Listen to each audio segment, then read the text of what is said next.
pila ka dekada nga nag-host kita og mga foreign direct investment, wa man gyud nato ma-develop ang atong lokal nga mga teknolohiya.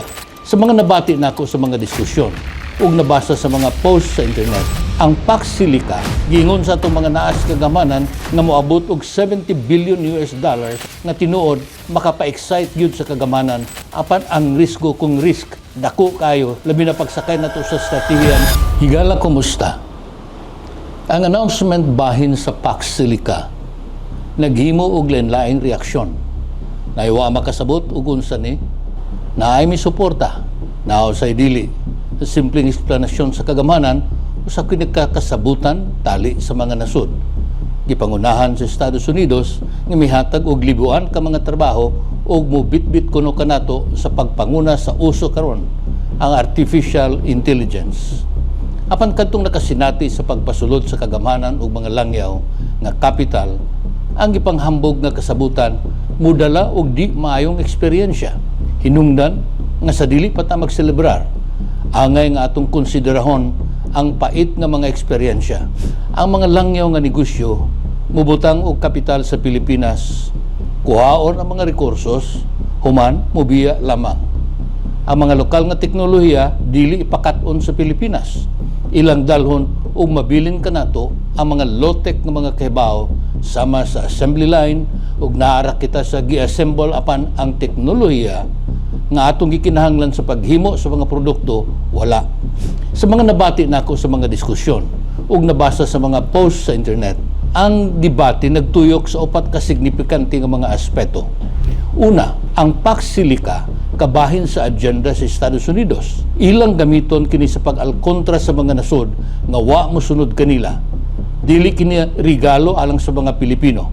Sakit man paminahon ang matuod, apan ang intensyon sa Pax Silica dili aron mulambo ang atong nasod or atong mga siyentipiko. Usa kini ka stratehiya sa Amerika aron putlon ang global nga chain nga mao ang gisaligan sa China. Tulo ka bahin ang nakita nako nganhi nga stratehiya. Una mao ang pagkontrol sa mga importante nga mga minerales, pagdominar sa artificial intelligence ug pagpugong sa pagpadayong pagsaka sa China. Unsa alang sa Pilipinas? Mura ra kitag misakay sa kategori. Giingon sa atong mga naas kagamanan nga moabot og $70 billion ang investment og posibleng 200,000 ka mga trabaho nga tinuod makapa-excite gyud sa kagamanan apan ang risko kung risk dako kayo labi na pagsakay nato sa strategiya niining Amerika. Gibutang nato sa kadelikado ang Pilipinas nga mabutang sa unahan sa padayong bugno sa teknolohiya. But akong ipasabot nga kung dili nato matarong kini, mura og atong gikambyuhan ang Chinese technology ngadto sa US technology. Dili kita bag-o sa ingon niining mga agreements. Kini nga partnership stratehiko lamang. Atubangan mura kita giabangang real estate. Nga ang question na gyud, matuod ba nga makabenepisyo kita niini gawa sa abang nga atong madawat sa yuta nga ilang gamiton? Sa klaro nga pagkasulti, wala. Tungod kay ang strategic interest sa Amerika naa sa agreement nga ila lamang sa Amerika ug dili sa Pilipinas. Ikaduhan nako nga concern. Kung unsay kalainan niini nga mga investment sa mga nangagi. Historically, ang foreign investors mag-operate sa Pilipinas nga ilang kontrol ang mga lugar nga girentahan. Mura o gikural nila ang mga gitawag nato og mga economic zones kansang operation walay koneksyon sa ubang mga factories nga mga lokal ug bisan sa mga universidad nato. Kuhaon lamang nila ang atong mga ordinaryong mga trabahante mag-enjoy og tax holidays samtang iuli nila sa ilang nasod ang ganansya. Mibuto lamang og kalit sa atong tunga kining Pax Silica. Ug nga dili mahimo nga magsalig lamang kita sa mga walay klaro nga mga saad. Kung mahimo man kita og kasabutan, gikinahanglan nga binding kanang matuod nga kasabutan sa usa ka kontrata sama sa mandatory technology transfer, paggamit og mga lokal nga mga parte sa mga produkto og joint nga research and development sa atong mga universidad sa tibuok nasod. Kung ang deal igo lamang sa pag-ingon nga tabangan namo nga mulambo ang skill sa mga empleyado, wala pili tatanandaan niini. Aron di ta maalkansi sa agreement ang nga structural, but na kong ipasabot ang mga langyaw nga mga negosyo adunay legal nga obligasyon nga moangkat og mga materyales sa lokal nga mga negosyante sa Pilipinas ug maghimog network sa mga local suppliers sa ilang negosyo. Kung walay ingon ini, sama sa nangagi, ibilin ka nato ang walay sulod nga mga buildings, gihut-hut ato mga rekursos o mga minerales ug di magamit nga mga makinarya inigbiya nila. Mao nga makapangutana kita sa atong kaugalingon. Ngano nga wa gyud makadevelop og kaugalingong mga teknolohiya ang Pilipinas? Tanawa ang mga naglibot nato nga mga nasud sa Southeast Asia. Nakahimo na silang mga teknolohiya sa biotechnology. Bisan ang Vietnam, nakahimo na og mga world-class nga mga electric cars. Samtang kita napaghihapon sa pag-assemble og sa mga gipanglabay nga mga makina gikan sa Japan.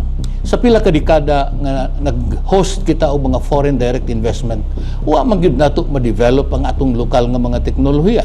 Wa ako moingon nga dili maayo ang foreign direct investments. Apan angay nga isiguro sa mga namuno kanato nga mga investments mutabang sa pagpalambo sa atong mga lokal nga negosyante ug sa lokal nga mga teknolohiya. Buot na kong ipasabot nga ang kapakyas wala lamang sa kahakog sa mga langyaw nga mga negosyante, apan ang kahuyang sa governance sa Pilipinas. Una ang atong mga polisiya, sige ug usab-usab.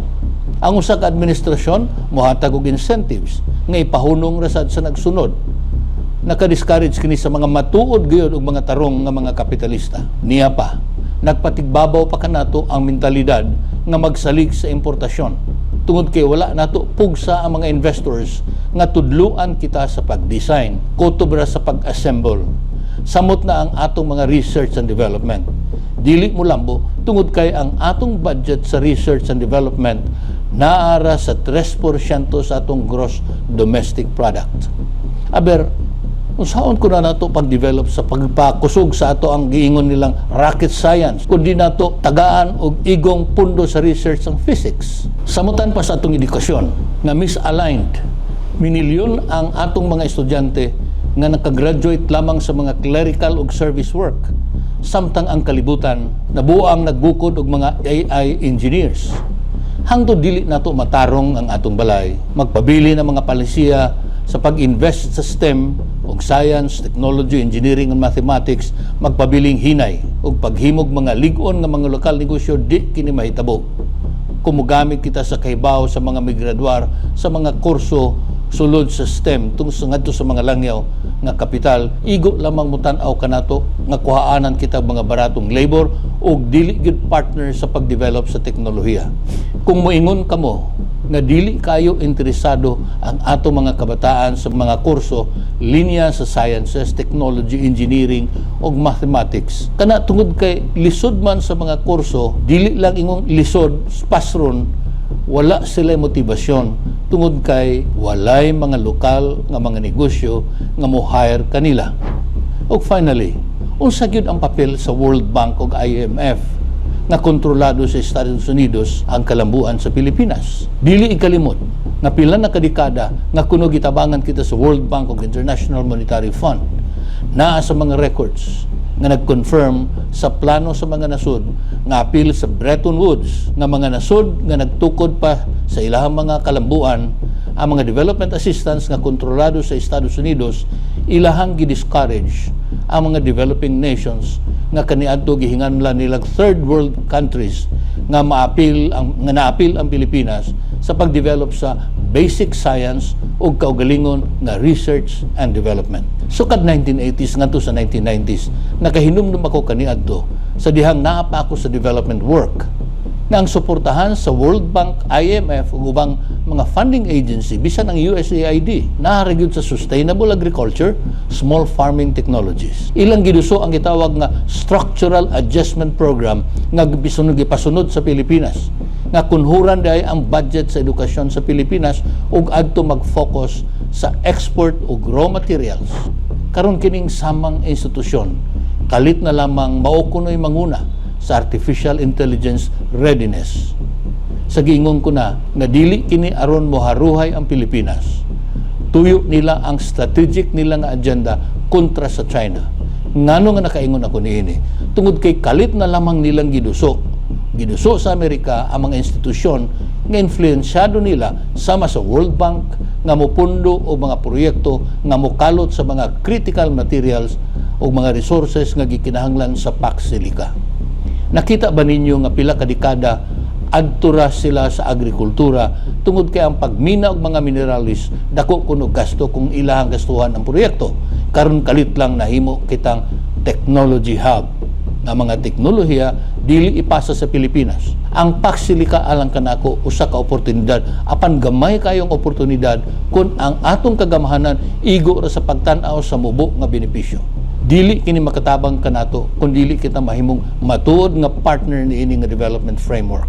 Panahon na nga mo demand kita nga ang US ug ang iyang mga aliado isipon ang Pilipinas nga partner. But pasabot, mo invest sila sa pagpalambo sa atong mga universidad, respetuhon ang atong otonomiya ug mutuman sa matuod nga pagbalhin sa teknolohiya kung technology transfer. Kung mapakyas kita karon, mura ra gibalik nato ang naitabo kaniadto.